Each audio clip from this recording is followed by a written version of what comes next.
요한계시록 14장 6절부터 12절까지 있는 말씀 가운데 이런 말씀이 기록되어 있는 것을 우리가 다 읽을 수가 있습니다. 또 보니 다른 천사가 공중에 날아가는데 땅에 거하는 자들 곧 여러 나라와 족속과 방언과 백성에게 전할 영원한 복음을 가져왔더라. 여기에 다른 천사입니다. 왜 다른 천사입니까?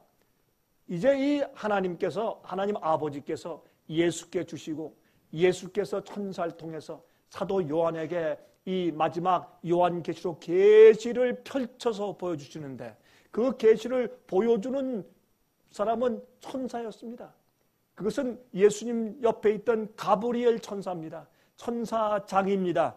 근데 그 천사가 와서 이제 이 계시를 보여주고 있는데 그 천사 말고 다른 천사가 하늘에서 날아온단 말입니다. 그때마다 어느 중요한 대목마다 더 강조하고 더 확실하게 보여주기 위해서 다른 천사를 하늘에서 예수님께서 파견하시는 것입니다. 그래서 다른 천사가 공중에서 날아옵니다. 근데 모든 나라와 족속과 방언과 백성에게 전할 영원한 복음을 가지고 있습니다. 복음. 기독교 가지고 있는 것은 복음 아닙니까? 예수 믿는 거 아니에요? 예수 믿지 않는 사람들이 어디 계세요?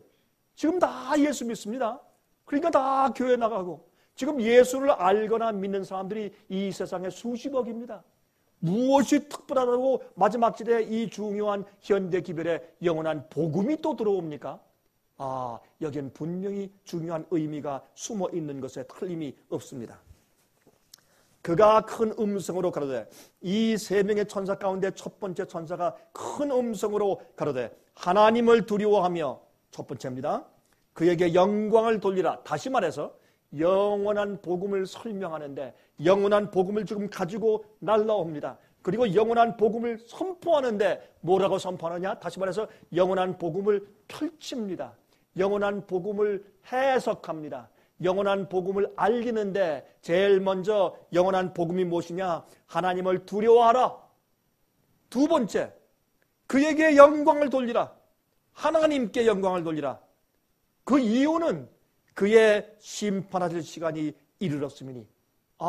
여기 보니까 벌써 세 가지가 나옵니다. 이 영원한 복음을 펼쳐서 소리를 지르는데 그 내용이 무엇이냐면 하나님을 두려워하라.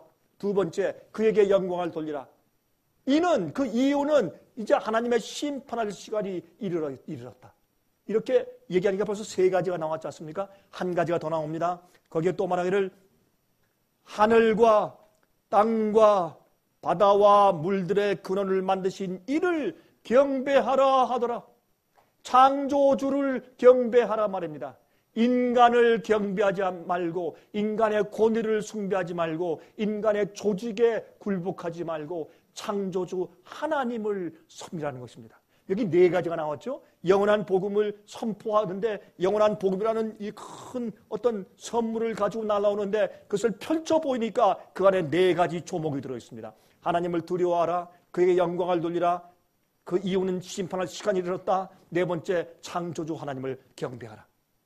이 네 가지가 영원한 복음이라고 이 천사가 소리를 지르는 것입니다. 8절입니다. 또 다른 천사 곧 둘째가 그 뒤를 따라 말하되 무너졌도다 무너졌도다 큰 성 바벨론이요 모든 나라를 그 음행으로 인하여 진노의 포도주로 먹이던 자로다 하더라. 이제 첫째 천사가 날아가면서 영원한 복음을 선포하니까 두 번째 천사가 곧 이어 따라오면서 바벨론이 무너졌다. 이 바벨론이 만든 그 음행의 포도주로 만 백성들이 바벨론이 무너졌는데 바로 이 바벨론은 포도주를 먹이던 자다 라고 전제하고 심판하는 기별을 전하는 것입니다. 9절에 가서 또 다른 천사 곧 셋째가 그 뒤를 따라 큰 음성으로 가로되 만일 누구든지 짐승과 그의 우사에게 경배하고 이마에나 손에 표를 받으면 그도 하나님의 진노의 포도주를 마시리니 그 진노의 잔에 섞인 것이 없이 부은 포도주라. 거룩한 천사들 앞과 어린 양 앞에서 불과 유황으로 고난을 받으리니. 여러분, 이게 무슨 말입니까? 지금 첫 번째 천사가 날아가면서 영원한 복음을 지금 펼쳐서 설명해 주었습니다. 두 번째 천사가 날아옵니다. 그러면서 이제 바벨론이 음행의 포도주로 사람들을 먹여서 망하게 했다는 것입니다. 그 바벨론이 무너졌다는 것입니다. 도덕적으로 영적으로 그 바벨론 세력이 멸망했다는 것입니다. 세 번째 천사가 말하는데 만약에 이 진노의 포도주를 마시면 그러면 그들이 하나님의 심판의 포도주를 그들이 마셔서 멸망당할 것이다. 그러면 이 바벨론의 포도주를 마시면 어떻게 됩니까? 짐승의 우상에게 경배하게 되고 짐승의 표를 받게 됩니다. 그러므로 그렇게 하지 말라는 겁니다. 짐승의 표를 받는 자들은, 그 진노의 포도주를 마신 자들은 하나님의 진노의 포도주인 심판을 받게 된다라는 마지막 심판의 기별을 전하고 있는 것입니다. 고난의 연기가 세세토록 올라가리로다. 짐승과 그의 우상에게 경배하고 그 이름의 표를 받는 자는 누구든지 밤낮 쉼을 얻지 못하리라 하더라. 여러분, 여기 말씀 보면 이게 무슨 말입니까? 만약에 너희가 이 짐승의 우상에 경배하고 짐승의 표를 받으면, 다시 말해서 이 짐승 바벨론이 주는 진노의 포도주를 받아 마셔서 취하면 너희가 하나님의 진노를 받을 텐데 천사들과 어린 양 앞에서 불과 유황으로 고난을 받는다. 여러분, 성경 가운데서 천사들과 어린 양 예수님 앞에서 유황불의 경험을 하고 고통당해 죽는 그런 말씀이 기록되어 있습니까? 그렇습니다. 그것이 요한계시록 20장에 기록되어 있습니다. 그것은 이제 천년기 이후에 의인들에 대한 모든 테스트가 끝나고 악인들에 대한 심판이 다 끝난 다음에 여러분, 악인들에게, 두 번째 부활한 악인들에게 하늘에서 불과 유황이 내려와서 그들을 태우는데 그 앞에 흰 보좌에 앉아 계신 예수 그리스도 어린 양이 앉아 계시고 천천만만 천사가 있습니다.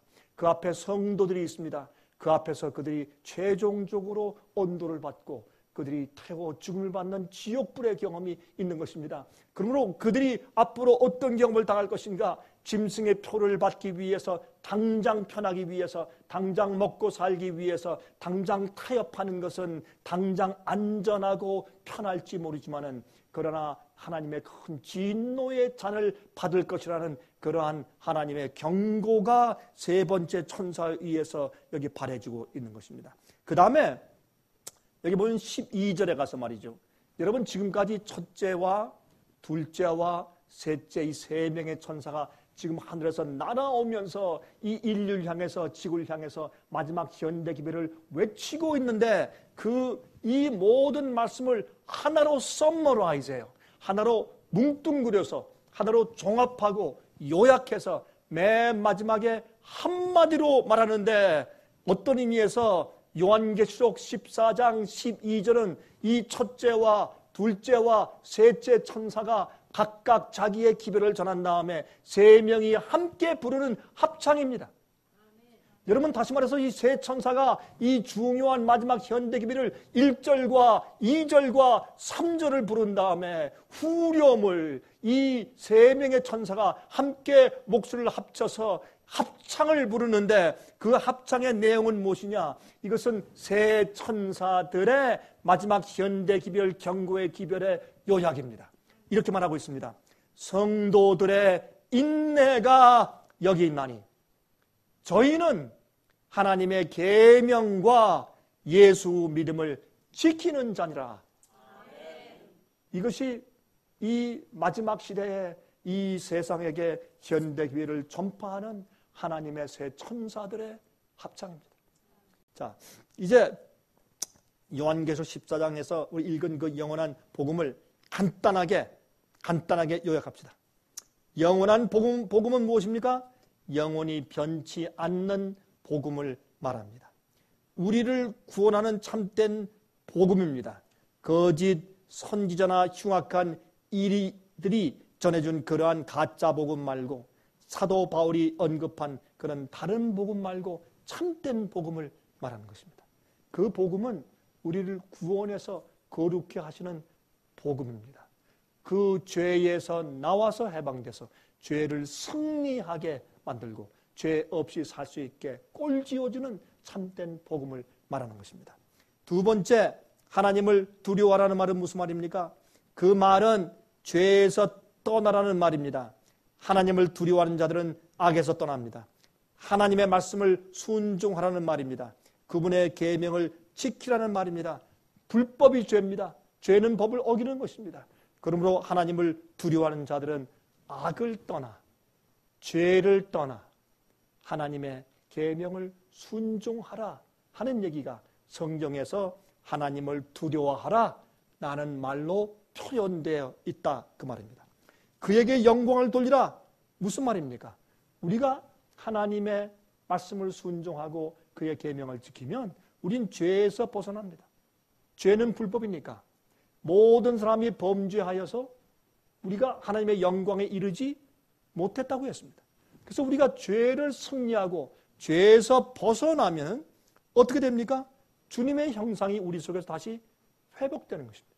주님의 형상이 무엇입니까? 우리의 코입니까? 우리의 눈입니까? 우리의 손과 발입니까? 무엇입니까? 물론 우리의 육체적인 형상도 하나님의 형상을 본받았다고 봐야 되겠죠. 그러나 하나님은 영이십니다. 빛이십니다. 하나님의 형상은 하나님의 품성입니다. 하나님의 마음입니다.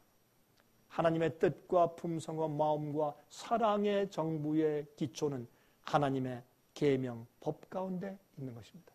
그래서 불법한 자가 계명을 지키고 순종한 자로 변하면 하나님의 형상이 우리 속에서 회복되는 것입니다. 그것이 무엇입니까? 복음의 능력입니다.